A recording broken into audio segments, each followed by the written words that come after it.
Hello everyone.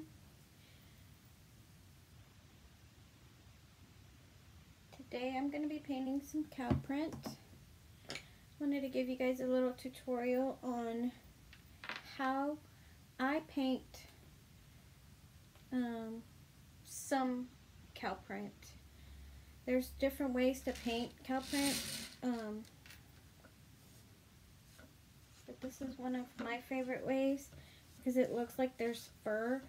You know, cow fur is obviously furry, and it has some texture and different colors, and so I really like to paint cow print this way. There's different ways to paint it. You know, there's the more whimsical spots, things like that, but this is one of the ways that I like to paint. So I wanted to go ahead and give you guys a little tutorial on this. The first thing I'm doing is I'm coating my base. I'm just painting white. It doesn't have to be white. It can be like an off-white. It can be like a tan. You know, whatever the project you choose to do, just do it. Everyone's projects are going to be different, so I chose to do my background white. But like I said, you can do tan, you can do like a lighter brown. It's just all up to you. Hey Lori, hey Marie. Thank you guys for joining me. It's been a while.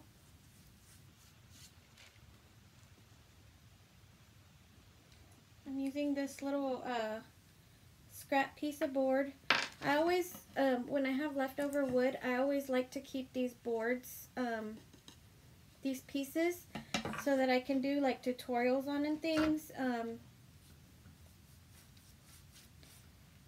I think I like to do tutorials on the boards because I feel like if I do like canvas, or if I just do it on paper or something, it's not the same effect as if it was on a door hanger. So I like to use the material that I'm actually using on my door hangers to do it on.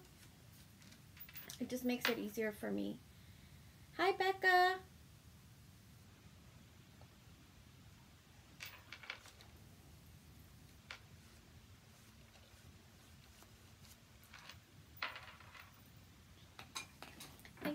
Thank you guys for watching, for being here. I'm excited to be here. It's been a while, I know. I don't mean to neglect you guys so much. But, you know, life has been kind of busy for me, and so, which is a good thing.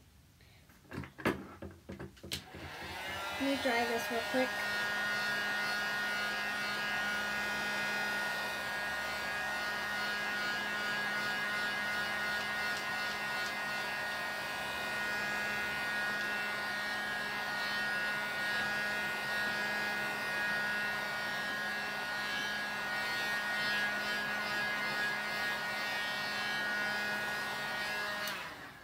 You want to make sure your, hey Kim, you want to make sure that your base is pretty dry, your base coat, because you don't want to be bringing all that paint with you whenever you do this. So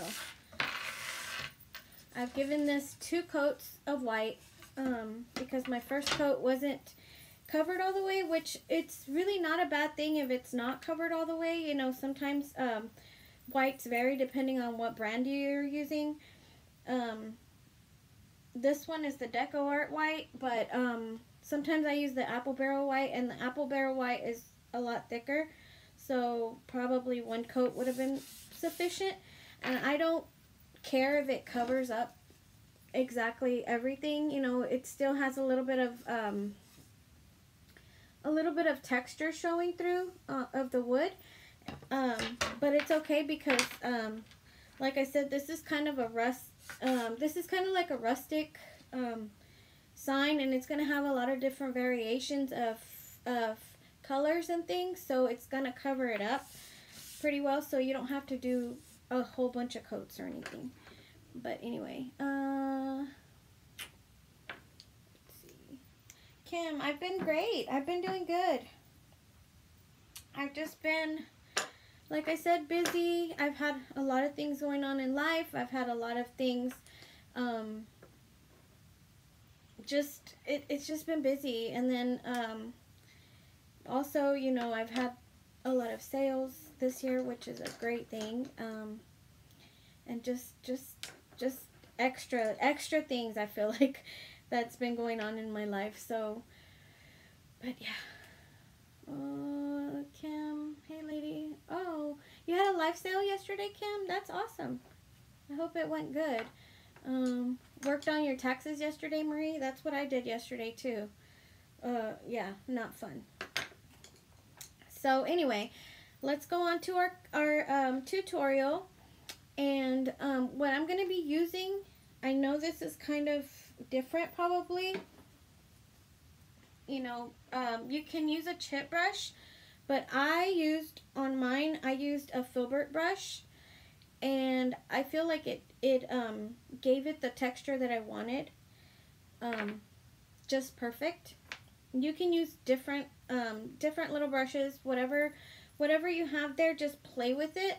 I would suggest maybe trying it out on a piece of paper first, and until you get the hang of the like the little move that you're gonna use to do your hair-like, fur-like strokes, if that makes any sense. So I used the filbert brush, but like I said, you can use any brush. You can also use a chip brush, but this is what I used. The colors that I used used burnt umber, I used nutmeg, these are apple barrel, and then I also used a little bit of pure gold on the top, and I feel like this is what seals the deal. I feel like this made it just kind of stand out and pop a little bit more. I could have just left it at the brown, and it would have been just fine. Oh, and I also used a little bit of black. And this is all about layering, and layering all your colors and stuff. So just whatever you feel like using. If you feel like just using browns, then go ahead and just use browns. If you like the dimension like me, then use all the different colors of brown. So the size, this is a size 10. I also have a size 8 filbert, which is just a little bit smaller. Let's see. There we go. But the size really doesn't matter. I just use the bigger one just to lay down the paint. But what I do is I take my brush and I dab it in my little tray, but I'm gonna do like a dry brush technique instead. I don't want a lot of paint on my brush, so I'm just gonna mostly dab it all the way off if I can, and it's gonna be kind of a dry brush, kind of a wet brush. There's not a lot of paint left on it. And what I'm going to do is I'm just going to kind of randomly stroke in different places.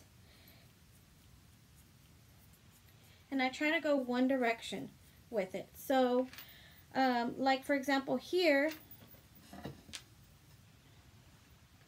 you see there's heavier spots and lighter spots. That's kind of what you want. You don't want too many heavy spots though. You kind of want to concentrate it all in one area. So I just dip my paintbrush again and dab it off again, and just kind of keep adding to that same area where I want the heaviness to be, the dark to be, and just kind of keep adding to that one spot I'm trying not to leave any distinct like finish lines. Like since I start on this side, I go towards the outside. I'm left-handed, so if you're right-handed, you might want to start the opposite way. I don't know. This is just the way it's always worked out for me, and I like doing it this way. So I just keep going the same direction, and then I lift my paintbrush. Same direction, lift my paintbrush. Just like you were doing a dry brush technique. And if I want to add some more, then I add a little bit more to those certain areas. And then here it is. Hope you guys can see that. And I'm gonna keep doing the same for different areas. If I want to do a few different spots, I pick like a random other spot, and I kind of just start doing the other spots without changing colors, because I'm gonna be using the same colors over and over, and I don't want to have to keep washing my brush. So I go ahead and lay down all my darks first, and then I go from there. If I need to go back to it, I will, but I try to just kind of use the same colors without having to wash my brush so much. And there we go. There's another spot, and it's not covered all the way. Very softly. That's just kind of what I've been doing.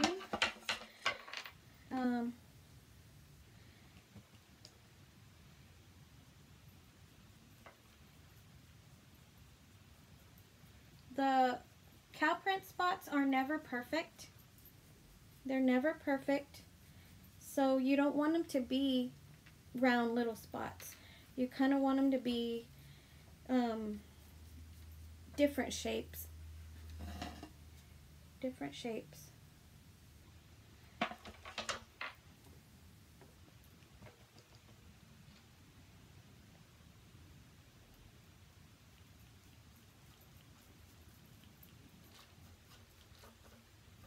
I have not dipped my brush back in the water at all. It's just paint, and it's really just dry brushing it and concentrating all my major paint puddles, or I guess you would call it a puddle, I don't know. The most paint kind of in one area. You see how right there I'm kind of lifting off the paint? That's where it's already like, it's got paint already, and I'm kind of lifting it already. I'm going to go ahead and leave that because, like I said, I want the dimension. It's not a big deal, and actually I'm going to be layering over it, so that's not a big deal. But I try not to do that. I try not to lift up my paint anymore than once it's already laid down. Okay. I just kind of go random places. You know, cows have different size little spots sometimes, and you know, just go in and add some little areas, fun little areas.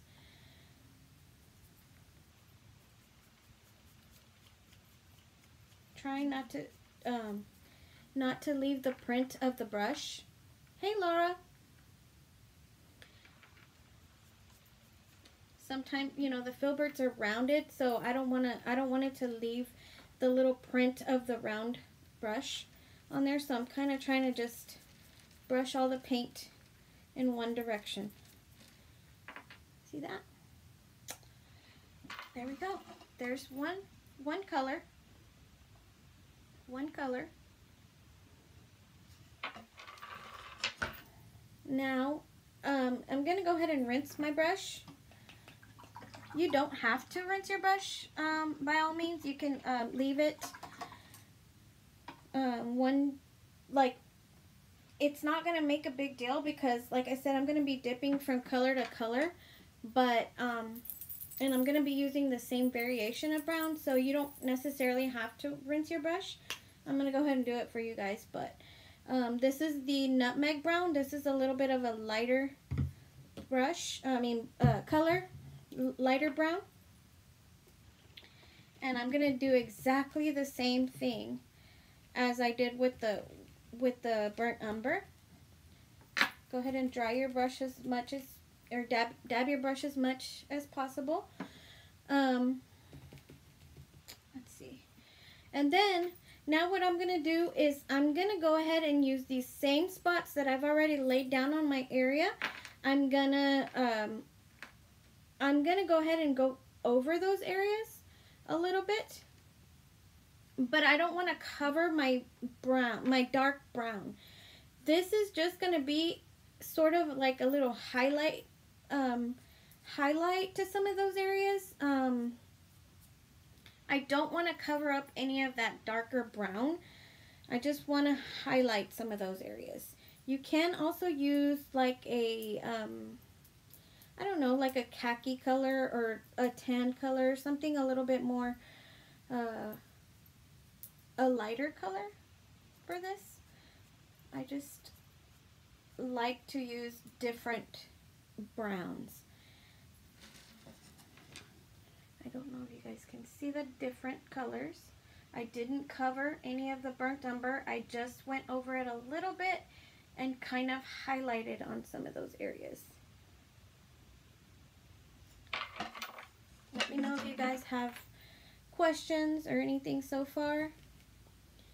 My granddaughter loved your door hanger with this technique, and me too. Aw. That's so nice. Here's another. I'm going to go ahead and highlight on some of the other areas.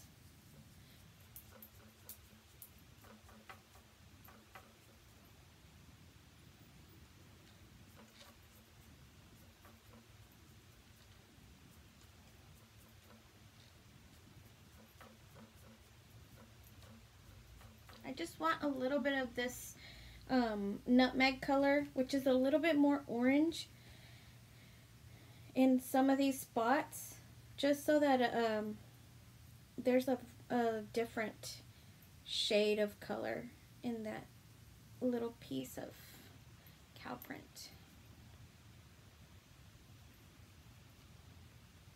For dimension.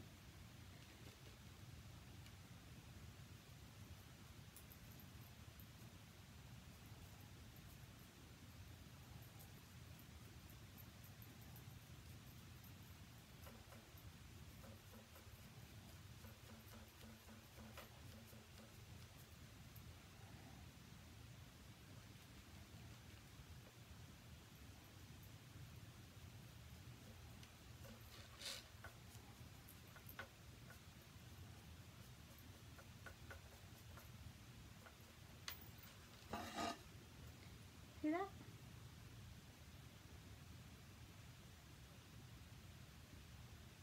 That's 2 colors so far.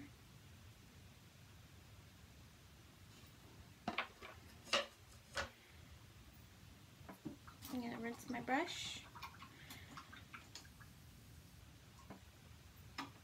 And the next color I used, which is usually the last color I would use, but I wanted to go ahead and add the gold first because the gold is like more of a highlight than even this nutmeg color that I used. So this is just going to kind of bring it all out. I like to add this on there, and then I'll go back in with my black and go over some of the areas to kind of tone it down just a little bit. There's some areas that might get a little bit too highlighted with this gold. You don't want to go crazy with the gold, that's for sure. It's just for the highlight, and it's gonna give it like some sort of little shimmer. You don't have to use it. Like, by all means, if you're happy with this right here, then that's it. You're done. You know, this is just all about layering, layering all the colors. And like I said, this is your project, so whatever you choose, whatever you think looks good, then that's it. That's you're done. I like to add, I like to add colors, and like I used on this door hanger.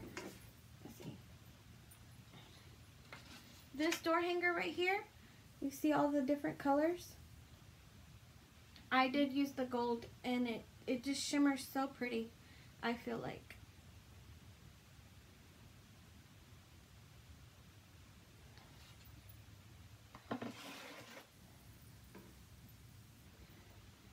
Okay, so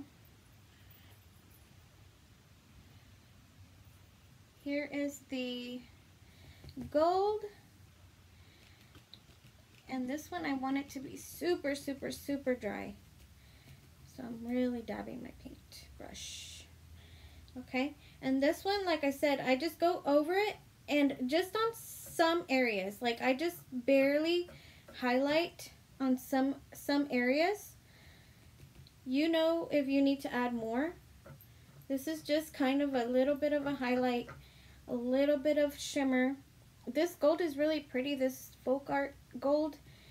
It's the pure gold. It's really pretty because it does actually have a lot of shimmer on it as well. So it looks very metallic. It's really pretty.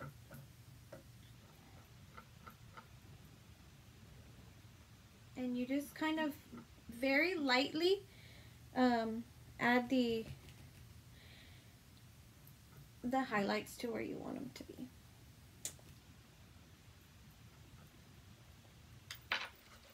With this shimmer, sometimes I like to pick up my project a little bit and look around, that way I could see what I'm doing, because I can't see it all the way. It's just nice and shimmery and pretty.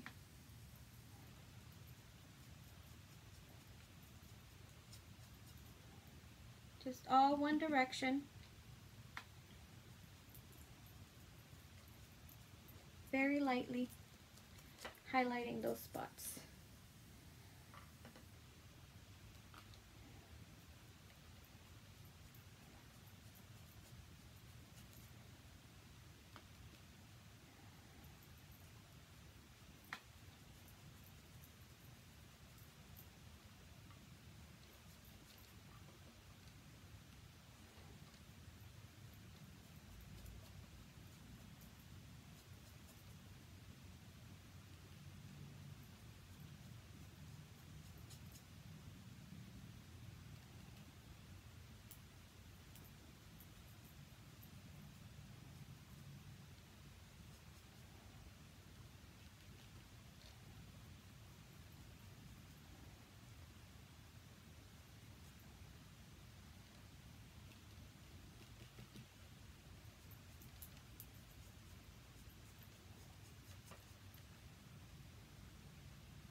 Here it is. Here's all the gold.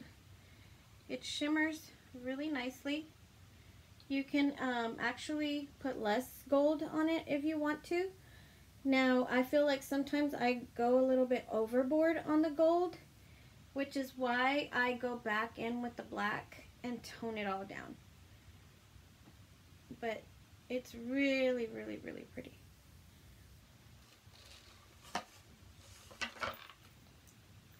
What did I do to cover the whole white background? I haven't done anything yet, Kim. This is just what I've been doing, the dry brushing technique, and I just kind of went over it.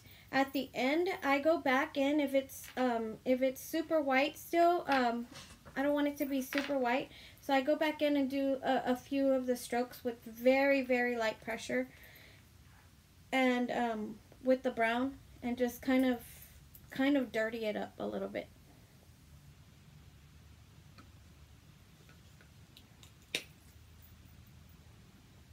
I'm going to go ahead and add a little bit of black to mine. for a little bit more dimension. And so I can cover up some of that gold, just a little bit. I love the gold, but sometimes it gets too overpowering. You don't have to add the gold. I like to add it just because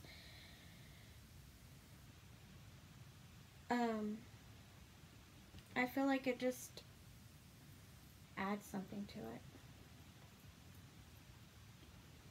Now the black is just very light strokes as well. I don't want it to be black, but I do want it to have that color.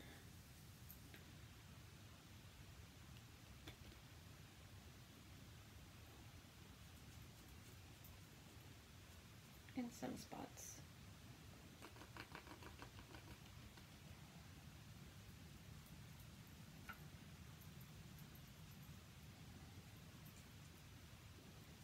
This is all about layering, guys, and it's, if you need to go back in and add a little bit more of that brown, then you can. It's all about the layers. It's all about how light you are when you're adding your colors.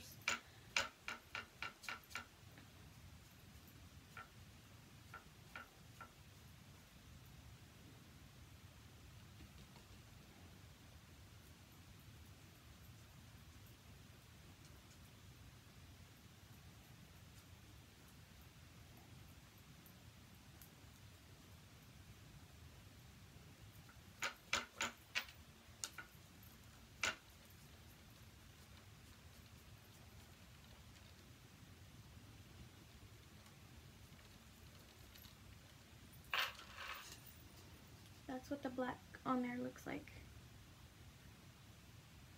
The gold is really nice touch. I think it makes it brighter and softer.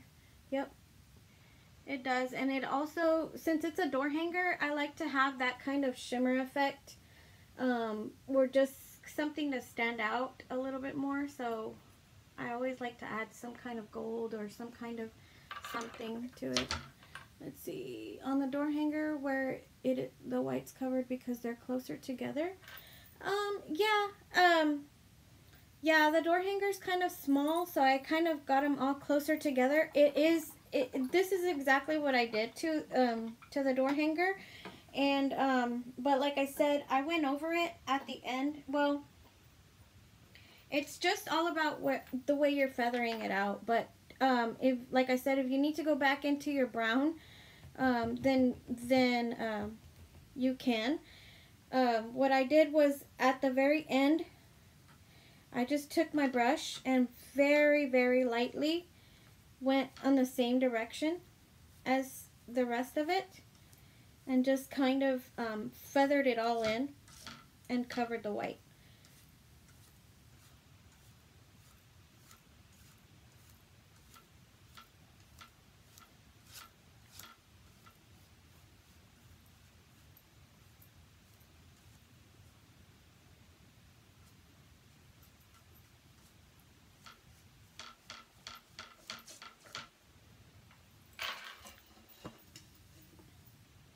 See that? That's all it is. It's just dry brushing.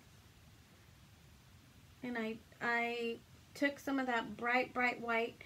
I mean, maybe on my door hanger they're a little bit bigger, you know, and closer together, but it's exact same technique and same colors that I used on here. So,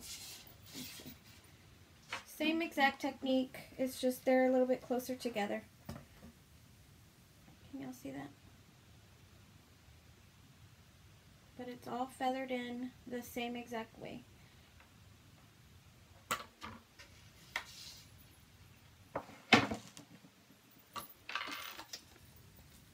Yep, and there we go, guys. This is exactly what I did on my door hanger, and I hope you guys liked it. This technique can also be used with leopard print. Leopard print is also a good one to use this technique on, which is the feathering. Any kind of fur, honestly. But if you just kind of take your brush and just kind of dry brush it out and make it look like little hairs, It just makes it look a little bit more, kind of more realistic. But, that's it. This is it. This is how you do it. What wood do you use for your door hangers? I use, 1/4" underlayment is what I used. It's called tri-ply. It's, because it's like a plywood that's really thin. It's like 3 pieces of wood, kind of glued together. So it's a plywood, so it's pretty sturdy. And, but it's still nice and thin and light where, it's not gonna mess with your door. You know, sometimes like the command strips or something, it's too heavy. The door hangers are too heavy for it when it's too thick. So this material, I feel like it's nice and sturdy, but it's also very light. So this is what I use. On this one right here, this is actually an MDF round that I bought. I bought them already cut for me. I'm just trying it out. But this is a little bit thicker and it's heavier. So, but normally when I cut my own door hangers, they're going to be in this 1/4" plywood. Any other questions for me?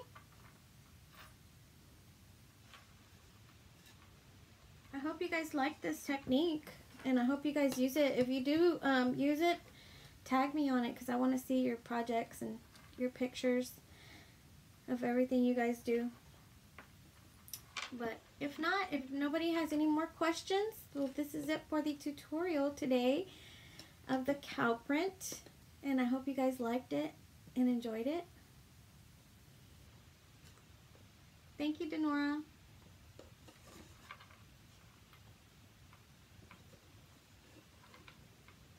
Thank you so much, guys, for being here, for watching, for taking the time to comment and all the things. And I really hope you enjoyed this tutorial. And it was so good to see you. Miss you. Oh, thank you, Marie. It's good to be back. It's good to see you guys too. But anyway, thank you guys so much for being here again. And I'm going to go ahead and hop off here and get to work on some other stuff. So I'll be seeing you guys later. If you guys have any more questions after the video's over, just go ahead and put them on the chat, and I'll go ahead and answer you guys if you guys have any other questions, okay? All right. Thank you guys so much. I'll see y'all later. Bye.